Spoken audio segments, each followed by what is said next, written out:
अभिषेक जी आपके पास आना चाहेंगे। विपक्ष को दिशाहीन प्रधानमंत्री नरेंद्र मोदी बता रहे हैं, लेकिन उस दिशा को तय करने की कोशिश कवायद जो है वो नीतीश कुमार ने एक बड़ी अगुवाई की।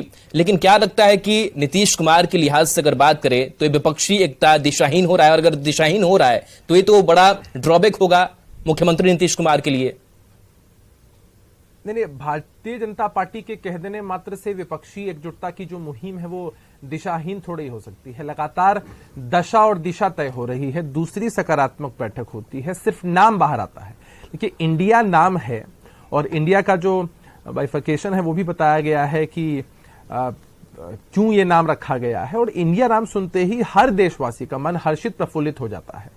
और इनको इसी बात से डर है कि आज तक इन लोगों ने अपने फर्जी राष्ट्रवाद के दम पर वोटों को एकत्रित करने की कोशिश की, लेकिन अब विपक्ष की तरफ से जो नाम प्रस्तावित है उसके बाद ये लोग कुछ कह नहीं पा रहे हैं। बड़ा ताज्जुब है। इंडिया नाम को लेकर जिस तरह से दुष्प्रचार भारतीय जनता पार्टी कर रही है, अभी असित नाथ तिवारी जी ने बखूबी तरीके से योजनाओं के विषय में बताया। मैं थोड़ी सी जानकारी और बढ़ा देता हूं भाजपा के साथियों की। एक वीडियो है, मैं वो चलाता हूं और अपने माइक के पास करता हूं। उसमें आप सुनेंगे कि भारतीय जनता पार्टी के सर्वमान्य नेता आदरणीय प्रधानमंत्री नरेंद्र मोदी जी क्या कह रहे हैं इंडिया के विषय में। सुनिए। और हम कहना चाहते हैं, vote for India, vote for India, vote for India, vote for India. भाइयों बहनों, मैं बोलता हूँ, मेरे पीछे बोलना vote for India, vote for India. एकदम लोग बोलना है वोट फॉर इंडिया, आपको बोलना है। अब तो पूरा देश बोल रहा है vote for India. Prem Ranjan Patel जी, राहुल जी, अब राहुल जी बताइए, मैंने सवाल भी सुन लीजिए मेरा। ये कौन सा इंडिया है जिसके विषय में प्रधानमंत्री जी कह रहे हैं, और कैसे आप इंडियन मुजाहिदीन और अन्य चीजों से इसको जोड़कर देख रहे हैं? लाख कोशिश कर लीजिए, वही मैं कह रहा हूं, लाख कोशिश कर लीजिए, लाख कोशिश कर लीजिए। इंडिया देश की रगों में बहता है। हमारे लिए भारत, हमारा राष्ट्र, हमारा देश, हमारा इंडिया सब एक ही समान है और देश की जनता ने मूड बना लिया है। ये जिसकी खाते हैं उसकी गाते हैं। इंडियन मुजाहिदीन की खाते हैं तो इंडियन मुजाहिदीन की गाते हैं। तो यही है कि देश की जनता ने इस बार मन बना लिया है कि वो इंडिया के साथ है।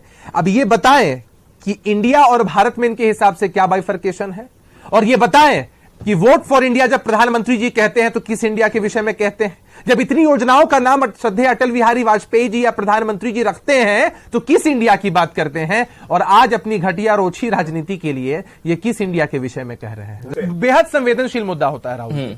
जब हम लोग चर्चा करते हैं, तस्वीरें सामने आती है, देश के किसी भी कोने से तस्वीरें जब सामने आती हैं, मन व्यथित हो उठता है। और ये क्या लगा रखा है, मणिपुर की बेटी, राजस्थान की बेटी, उत्तर प्रदेश बिहार की बेटी। बेटियां इस देश की है। बेटी के साथ जाति कहीं होती है। हम सभी से पूछिए, हम लोगों को अपनी माताओं बहनों से कितना लगाव है, कितना हम सम्मान रखते हैं उनके मन के अंदर। और कोई भी सरकार हो, सरकारें आएंगी चली जाएंगी, जवाबदेही सरकारों की बनती है। जहां भी ऐसी घटना घटती है, बिहार में घटना घटती है, हम जवाबदेही से पीछे हटने की बात नहीं करते हैं, हम चर्चा से भी पीछे हटने की बात नहीं करते हैं। लेकिन मणिपुर से जो विभत्स तस्वीरें सामने आई हैं, उसमें विपक्ष की मांग यही है कि संसद में अनलिमिटेड समय तक चर्चा होनी चाहिए। और सरकार की प्राथमिकता है कि सिर्फ 2 घंटे की चर्चा करके ये लोग आगे बढ़ जाएं ताकि ये मामला रफा दफा हो सके। जब इतना बड़ा जो घटनाक्रम है वो देखने को मिला है, पूरे विश्व के पटल पर देश की छवि इतनी धूमिल और खराब हुई है इतने दिनों से, लगभग 80। चलिए, बिल्कुल, तो जरूरी है कि सकारात्मक पहल विपक्ष भी निभाए और सकारात्मक पहल जो है वो सरकार भी निभाए। बहुत बहुत शुक्रिया हमारे साथ जुड़ने के लिए और अपनी बात रखने के लिए।